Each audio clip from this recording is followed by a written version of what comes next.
Morning. Good morning. I've used this quote to introduce a video before, but I'm going to do it again. Whatever. Why did the collectivists or communists or socialists, why did they have to create a culture war in the first place? Because capitalism succeeded so well in raising the standard of living for so many that they needed a new way to infiltrate our country. I butchered it, but that's essentially what it is. Um, you'll notice in the propaganda from the 60s and 70s and 80s is different to what it is now in the 90s, the aughts, the tens, whatever we're in now. It's different. The propaganda has shifted from focusing on the class war to trying to fuel the race or the culture war. And I believe it is very intentional, uh, very, very intentional and malevolent. And the reason is just to keep the population divided so we're easier to control. It is very that simple. Ruling classes have been doing it for millennia. For as long as humans have been manipulating each other, that has been one of the games. Hell, animals do it. Okay, but why are they worse? I think that's what I want to title this video. Why are race relations worse now than they were 20 years ago? I think part of it is the media, the propaganda, weaponizing that narrative to fuel the flame. But what creates the environment for that propaganda to be successful is the fact or the diminishing middle class. The loss of the middle class, the destruction of the middle class has created an environment where race relations are easily inflamed.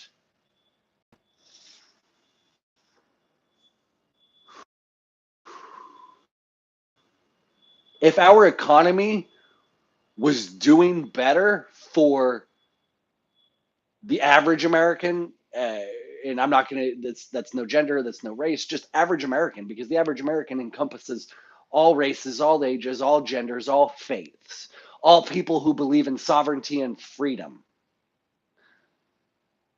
If things were good, they would not be able to manipulate us. They would not be able to trigger our emotions.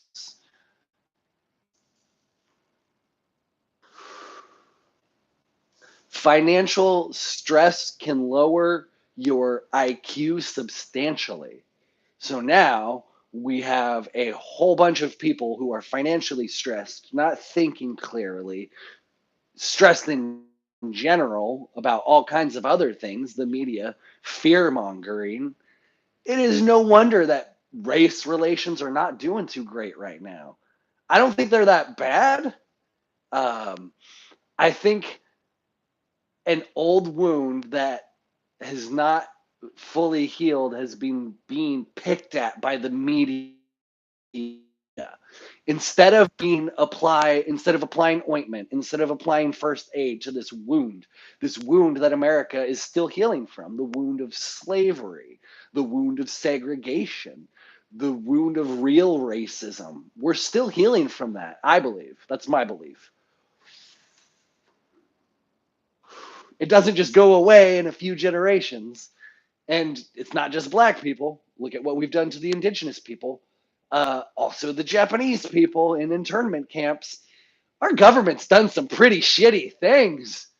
Woo! When you start thinking about it like that, damn. Woo! Huh. Huh. Huh. So I didn't mean to go that direction, but while we're there, let's just soak it in for a minute. So our media has been picking at this scab that needs medical treatment. This is a metaphor. Stay with me. Um, I I do feel for the Black community. I've always had this weird sort of um, affinity. Is that the word? For ooh, see, I need to tread very carefully in how I say this now. Um,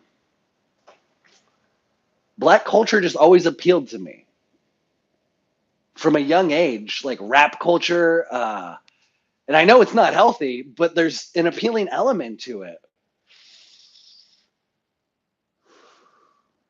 And I think because it was an acceptable outlet for anti establishment ideas.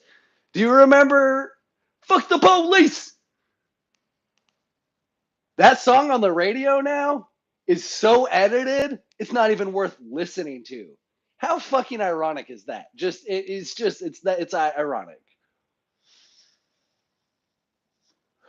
Uh, that's why I often advocate for the ending of the war on drugs, because I understand the disproportionate impact it has had on people of color.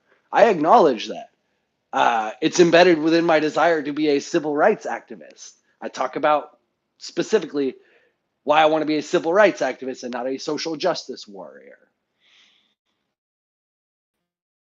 Uh, we as a country have not done the work to heal from the damage that our government has done.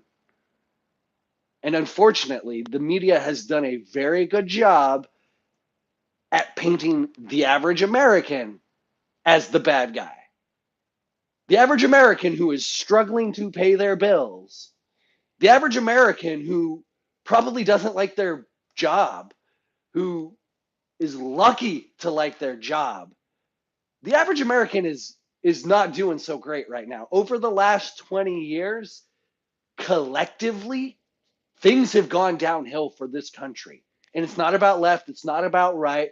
It's about the country as a whole has just been going downhill because we've been witnessing this extraction, and it's been ramping up and ramping up. The Great Reset is on the horizon. But I'm so thankful that we're waking up. I'm so thankful that they're telling us what they're doing so we can fight back. Because I believe in the melting pot. I believe in life, liberty, and the pursuit of happiness. I believe in the average American. I believe in the destiny of America. We're not a racist country. A lot of the racism has come from our government.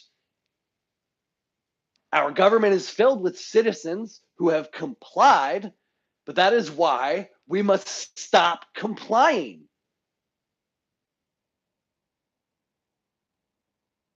About everything. The time to fight back is now. The time for revolution truly is now.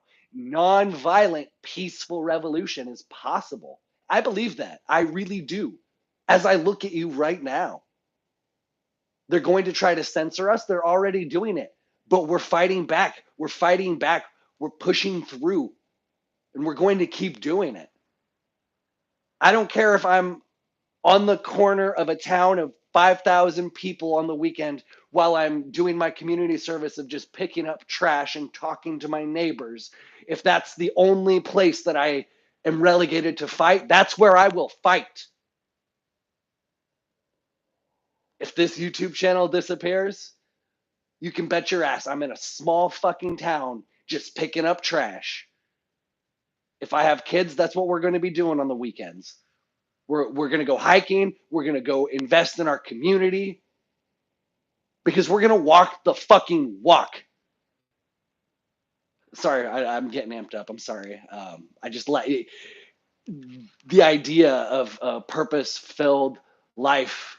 It's inspiring. And there is no shortage of need in our communities right now. Not at all. Um, I was actually gonna maybe do a video of a drive-by of some of the homeless camps in my area because it's like it's hard not to cry when I'm like driving around now. I'm getting worked up now thinking about it. We're 10 minutes in. Great place to end this video. Uh, your neighbor is probably not racist. They might be like a little. Uh, okay, I'm gonna end the video. We'll talk about more stuff. Thank you. Much love.